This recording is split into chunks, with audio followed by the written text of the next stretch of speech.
ሰላም ጤና ይስጥልን ተመልካቾቻችን እንደምንላችኋል። ከናሁ ቴሌቪዥን ለዕለተ ረቡዕ ጥር 13 ቀን 2018 ዓ.ም የቀን ዜናዎቹ ወደ እናንተ የምናደርስበት ጊዜው አሁን ነው።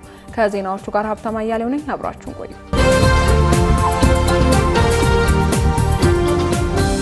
ወደ ቀዳሚ ዜናችን እንለፍ። የኢትዮጵያ ንግድ ባንክ የውጭ ሀገር የመገበያያ ገንዘቦችን ወደ ሀገር ውስጥ ለመላክ የሚያስችል የዲጂታል ዋሌት አስጀመረ። የኢትዮጵያ ንግድ ባንክ ስታር ፔይ ፋይናንሻል ሰርቪስ ከተባለው አገር በቀል ኩባንያ ጋር በመተባበር የውጭ ሀገር የመገበያያ ገንዘቦችን ወደ ሀገር ውስጥ ለመላክ የሚያስችል ሲቢ ኮኔክት የተሰኘ የዲጂታል ዋሌት መተግበሪያ ማስጀመሩን አስታውቋል። ትናንት ጥር 12 ቀን 2018 ዓ.ም በተከናወነው የማስጀመሪያ ስነ ስርዓት ላይ የኢትዮጵያ ንግድ ባንክ ፕሬዝዳንት ተወካይና የኮርፖሬት አገልግሎቶች ኤክስኪዩቲቭ ምክትል ፕሬዝዳንት አቶ ኤፍሬም መኩሪያ አምባሳደሮችና የባንኩ ከፍተኛ የስራ ኃላፊዎች ተገኝተውበታል። በዚህ ወቅትም አቶ ኤፍሬም መኩሪያ ባስተላለፉት መልእክት ሲቢ ኮኔክት ዲጂታል ዋሌት በደንበኞች በህገ ወጥ የውጭ ምንዛሬ ገበያ መጠቀም ትተው ህጋዊ መንገድ እንዲከተሉ የሚያበረታታ መሆኑን ገልጸዋል። አክለውም ደንበኞች እንደ ቪዛና ማስተር ካርድ ያሉ ዓለም አቀፍ የክፍያ ካርዶችን እንዲሁም ከህጋዊ የውጭ የገንዘብ አስተላላፊ ወኪሎች በመጠቀም በቀላሉ ገንዘብ መላክ የሚያስችላቸው መሆኑን ጠቁመዋል። ሲቢ ኮኔክት ዲጂታል ዋሌት የዓለም አቀፍ ደንበኞችን ፍላጎት ለማርካትና የሀገሪቱን የውጭ ምንዛሬ ግኝት ለማሳደግ የሚረዳ መሆኑን አመላክተዋል። በተጨማሪም የኢትዮጵያ ዲያስፖራ አባላት ድንበር ተሻጋሪ የገንዘብ መላላኪያ ሆኖ በማገልገል በቀላሉና ያለምንም ክፍያ የውጭ ሐዋላ መላክና መቀበልን የሚያስችል መተግበሪያ መሆኑን መግለጻቸውን ከባንኩ የተገኘው መረጃ ያመላክታል። ግብጽ በታላቁ ህዳሴ ግድብ ላይ ከኢትዮጵያ ካሳ እንዲከፈላት ጠየቀች። ግብጽ በታላቁ የኢትዮጵያ ህዳሴ ግድብ ላይ የምታሰራጨውን የትርክት አቅጣጫ በመቀየር ግድቡ በግብጽና በሱዳን ላይ አድርሷል ላላቸው ጉዳት ኢትዮጵያ ካሳ እንድትከፍል መጠየቋ ተሰምቷል። የግብጽ የውሃ ሀብትና መስኖ ሚኒስትር ሃኒስ ዊሊም እሁድ ዕለት ለግብጽ የህዝብ ተወካዮች ምክር ቤት ባደረጉት ንግግር በአባይ ወንዝ ላይ እንደ ህዳሴ ግድብ ላሉ ግዙፍ ግንባታ በአንድ ወገን ብቻ ተገንብቶ እንደማያውቅም ገልጸዋል። ሚኒስትሩ አክለውም ግድቡ ግብጽ ስታገኝ ከነበረው 55 ቢሊዮን ሜትር ኪዩብ ውሃ በላይ 38 ቢሊዮን ሜትር ኪዩብ ያህል እንዲቀንስ ማድረጉንም በክሱ መቅረቡን ገልጸዋል። እንደ ሚኒስትሩ ገለጻ የግብጽ የውሃ ፍላጎት በአሁኑ ወቅት ወደ 88.5 ቢሊዮን ሜትር ኪዩብ ከፍ ቢልም ሀገሪቱ የምታገኘው ግን በ55.5 ቢሊዮን ሜትር ኪዩብ ብቻ ነው ብለዋል። ይህም የውሃ ጉድለትን ለመሙላት ሀገሪቱ በየዓመቱ 23.2 ቢሊዮን ሜትር ኪዩብ ውሃን መልሳ ጥቅም ላይ እንደምታውልና የውሃ ማጣሪያ ጣቢያዎችን ደግሞ ተጨማሪ 4.8 ቢሊዮን ሜትር ኪዩብ እንደሚያበረክቱ ጠቁመዋል።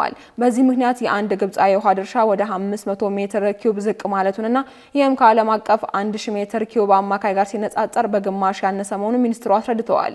በአንጻሩ በሉዓላዊ መብቷ መሰረት ታላቁን የኢትዮጵያ ህዳሴ ግድብ በአባይ ወንዝ ላይ የገነባቸው ኢትዮጵያ ግድቡ የተገነባው የጎርፍ አደጋን ለመከላከልና የኤሌክትሪክ ኃይልን ለማመንጨት እንጂ የታችኞቹን ተፋሰስ ሀገራት የውሃ መጋራት ለመቀነስ አለመሆኑን በተደጋጋሚ ስታስገነዝብ ቆይታለች። የኢትዮጵያ ባለስልጣናት ጉዳት ደርሷል የሚሉ ማንኛውም ቅሬታዎች በውይይትና በጋራ የውሃ አስተዳደር ሊፈቱ እንደሚገባ በመግለጽም በኢትዮጵያ ሱዳንና ግብጽ መካከል ባለው የሶስትዮሽ ስምምነት ማዕቀፍ ስር ድርድር እንዲደረግም በተደጋጋሚ ጥሪ አቅርበዋል። ባሳለፍነው ሳምንት ጥር 8 ቀን 2018 ዓ.ም የአሜሪካው ፕሬዝዳንት ዶናልድ ትራምፕ በግብጽና በኢትዮጵያ መካከል በአባይ ወንዝና በታላቁ የኢትዮጵያ ህዳሴ ግድብ ዙሪያ በዩናይትድ ስቴትስ በሚመራው ድርድር እንደገና ለመጀመር ሀሳብ ማቅረባቸው ይታወሳል።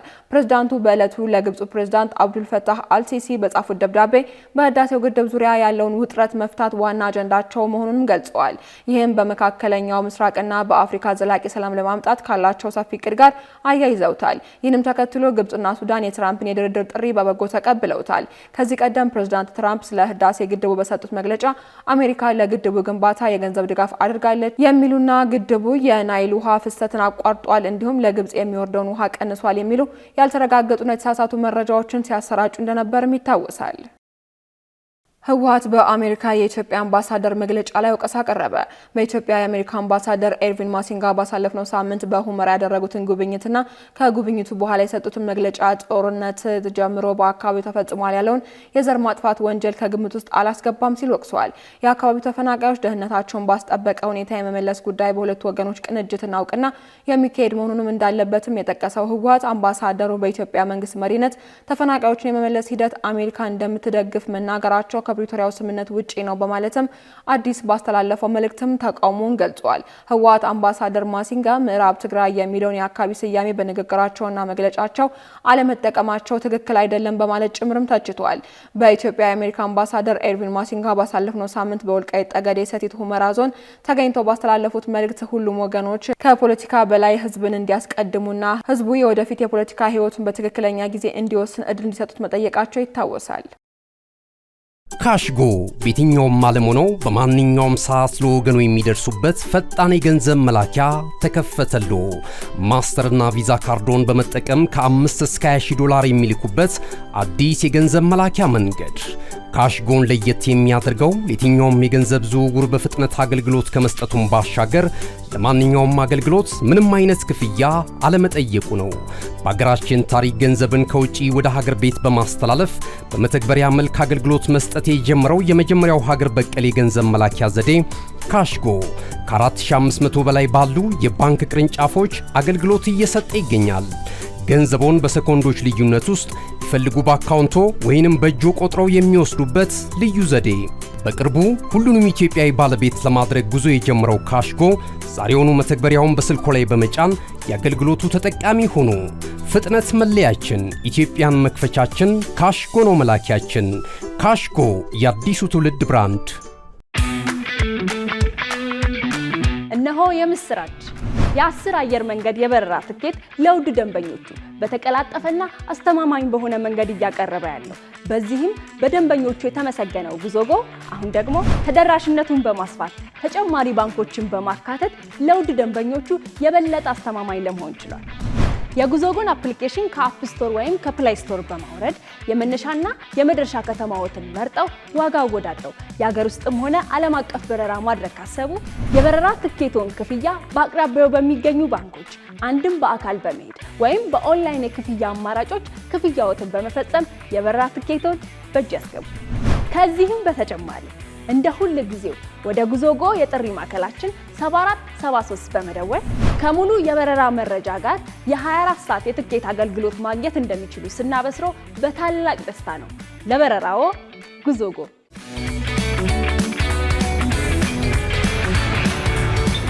ወደ ዜናዎችን አልፋለን። የአሜሪካው ፕሬዝዳንት ዶናልድ ትራምፕ በግሪንላንድ ለመቆጣጠር ወደ ኋላ መመለስ የለም ሲሉ አስጠነቀቁ። ከፊል ራስ ገዝ የሆነውን የዴንማርክ ግዛት ለማግኘት ምንም ያህል ርቀት ለመሄድ ፈቃደኛ እንደሆኑ በሰጡት ጋዜጣዊ መግለጫ ላይ ተናግረዋል።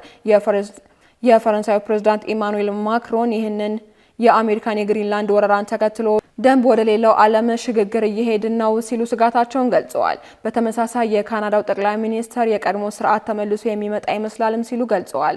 ትራምፕ በዓለም ኢኮኖሚ ፎረም ላይ ንግግር ከማድረጋቸው ቀደም ብሎ ወደ ዳቮስ ጉዞ ሊያደርጉ የነበረ ቢሆንም ባጋጠማቸው የአውሮፕላን የቴክኒክ ችግር ሳይሄዱ መቅረታቸውን ተገልጿል። ይህንን ተከትሎ ዋይት ሀውስ አውሮፕላን ዞሮ ትራምፕ በሌላ አውሮፕላን ወደ ስዊዘርላንድ እንደሚበሩ ተናግረዋል። በመሆኑም ፕሬዝዳንት ትራምፕ በግሪንላንድ ብዙ ስብሰባዎች የታቀዱ ናቸውም ብለዋል። ቀደም ሲል ረጅም ጋዜጣዊ መግለጫ በሰጡበት ወቅት ትራምፕ በግሪንላንድ ውስጥ ነገሮች በጥሩ ሁኔታ ሊከናወኑ ሲሉም ገልጸዋል።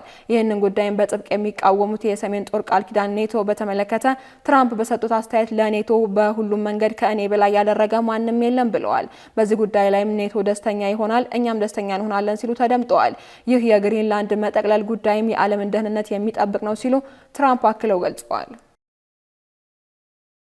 በመጨረሻም ሜክሲኮ 37 የአደንዛዥ እጽ አዘዋዋሪዎችን ለአሜሪካ አሳልፋ መስጠቷን አስታወቀች። ይህ የሆነው የዩናይትድ ስቴትስ ፕሬዝዳንት ዶናልድ ትራምፕ በአካባቢው በሚገኙ የአደንዛዥ እጽ አቅራቢዎች ላይ የመሬት ጥቃት ሊሰነዝሩ በሚችሉበት በዚህ ወቅት ነው ተብሏል። በመሆኑ ሜክሲኮ 37 የሜክሲኮ የወንጀል ድርጅት አባላቶች ናቸው የተባሉ ግለሰቦችን ወደ አሜሪካ ልካለች።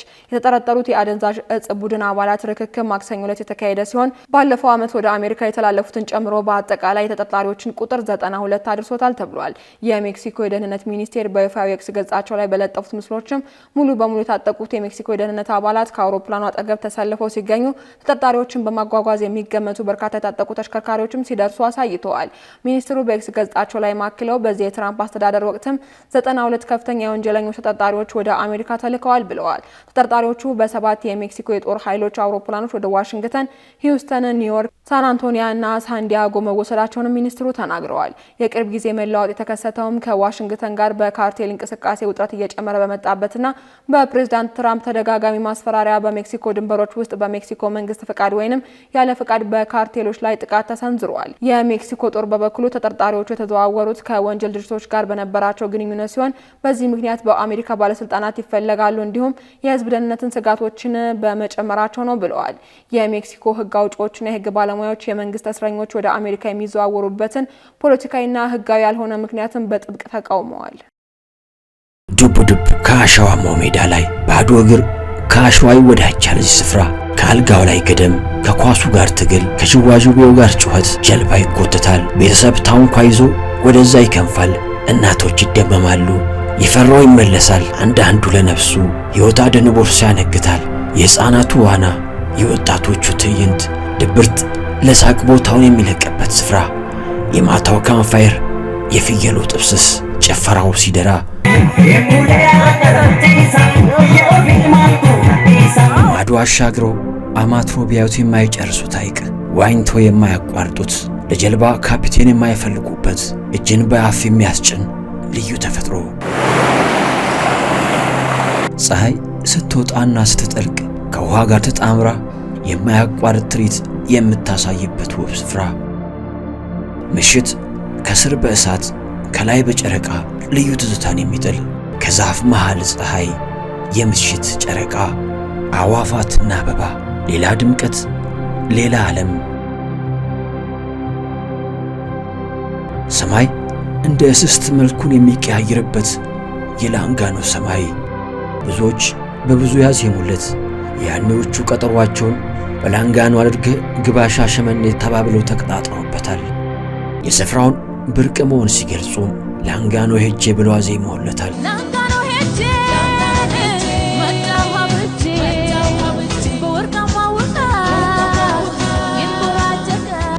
አንዳንዶች የፍቅራቸው መገናኛ ምክንያት ሲያደርጉትም ሐዋሳ ላንጋኖ ለሽርሽር ሄጄ አየውሽ ተባብለውበታል።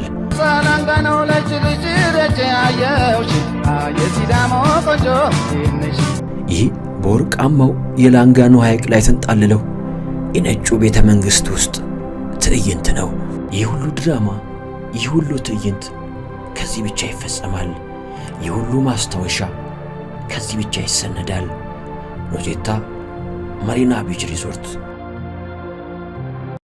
ተመልካቾቻችን ከናሁ ቴሌቪዥን ለዕለቱ ያዝንላችሁ የቀን ዜናዎች እስካሁኖቹ ነበሩ። ዜናዎቹ ወደ እናንተ ያደረስኩ አብሬያችሁ ቆየሁት። ሀብታማ እያሌው ነበርኩኝ። ሰናይ ቀን።